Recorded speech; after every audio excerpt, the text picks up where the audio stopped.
Some people say moving into your dream home is one of life's greatest joys. For me, it started with sirens and accusations. All thanks to a woman I'd never met who decided that I didn't belong in my own ranch. Let me take you back to how it all unfolded. I'd been saving for years, working double shifts, picking up weekend gigs, sacrificing every vacation and luxury. And finally, the moment arrived. I bought my dream property, a 12-acre ranch tucked just outside a suburban HOA development called Meadowbrook Hills. My land wasn't part of the HOA. I was just adjacent to it, but that didn't seem to matter to her. Her name was Carol, but everyone around here called her HOA Karen. The first time I saw her was the morning of my move-in. I was backing my truck into the long gravel driveway loaded with furniture, tools, and gear. My buddies were helping me unload, laughing, carrying boxes, setting stuff up, and then we saw her. Short, blonde bob, big sunglasses, arms crossed, a clipboard in one hand and a phone in the other. She stood at the end of my driveway like she was inspecting a crime scene. "Excuse me," she barked, marching up the driveway like she owned the place. "What exactly are you doing here?" I thought maybe she was a neighbor being nosy, so I smiled and said, "Just moving in. This is my new home." She didn't smile back. "Whose home?" she demanded. "Mine," I said again, more firmly. She looked me up and down. "Do you have proof of that?"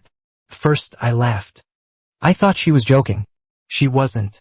"I'm the HOA president," she said, lifting her chin. "We weren't notified of any sale. I've never seen you before, and that truck doesn't belong to anyone here." I tried to explain calmly that my ranch wasn't part of Meadowbrook Hills, that I had closed on the property 2 weeks ago, and that everything was legal and squared away. She didn't like that answer. "Oh, I think you're mistaken," she said. "This whole area falls under the HOA jurisdiction. You can't just move in without approval." I pointed to the no trespassing sign on my fence post. "I'm outside your HOA. You have no say over my property." She didn't like that either. Before I could finish unloading, she stomped back to her car. I figured that was the end of it. I was wrong. 15 minutes later, as I was carrying a recliner into my living room, I heard sirens. 2 sheriff's vehicles rolled up my driveway, lights flashing. My stomach dropped. Deputies got out, hands on their belts, one of them approaching slowly.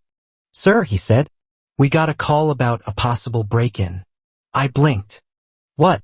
"A neighbor said someone was loading items into a home that's supposed to be unoccupied." I exhaled hard, trying not to laugh out of frustration. "You're kidding me." I showed them my license, showed them the deed paperwork. I even pulled up the closing email on my phone from the title company. After about 10 minutes of cross-checking, one of the deputies smiled and said, "Well, looks like you're clear." That's when I pointed downhill toward the cul-de-sac and said, "You see that woman standing at the corner with the phone? That's the one who called." He looked. His smile faded. "Karen," he muttered.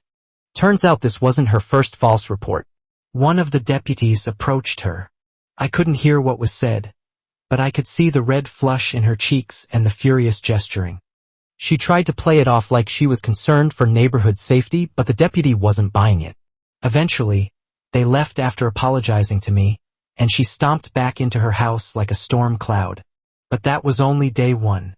By day 3, she was back, clipboard in hand, this time with a measuring tape. She claimed I was violating HOA fencing codes. I reminded her again that I wasn't under the HOA. She didn't care.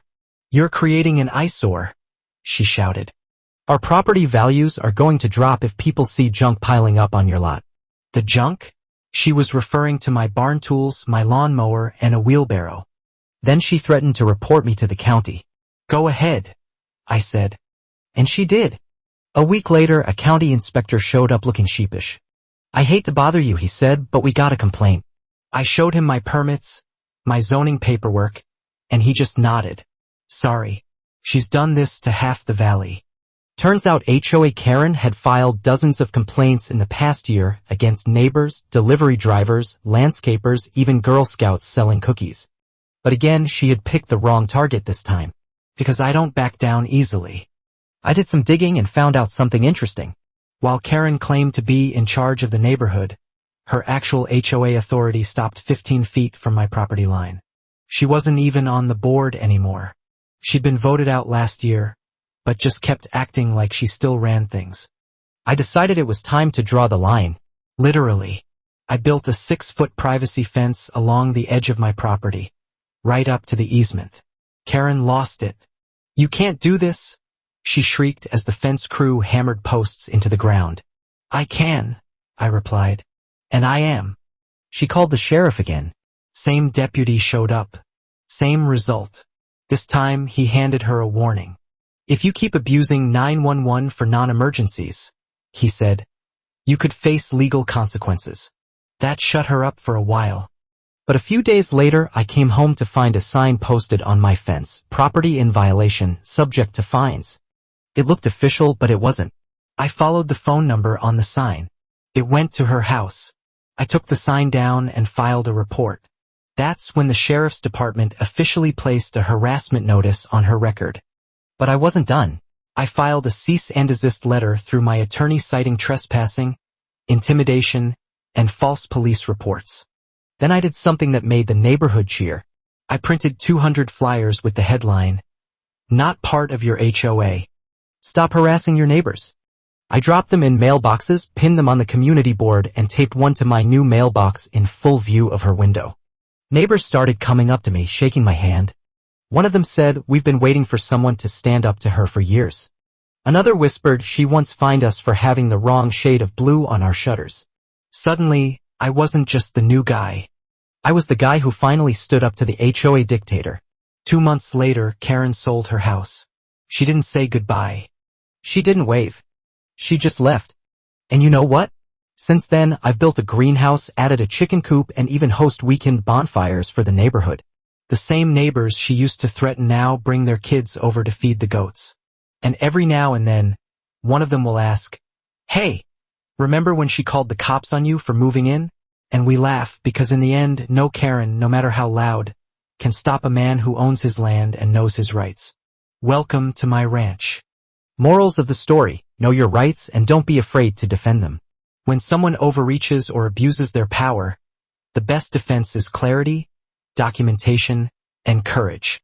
If you enjoyed this story of justice and standing tall, don't forget to like, subscribe, and hit the bell. Because the next time someone crosses the line, you'll want to be here to watch what happens next.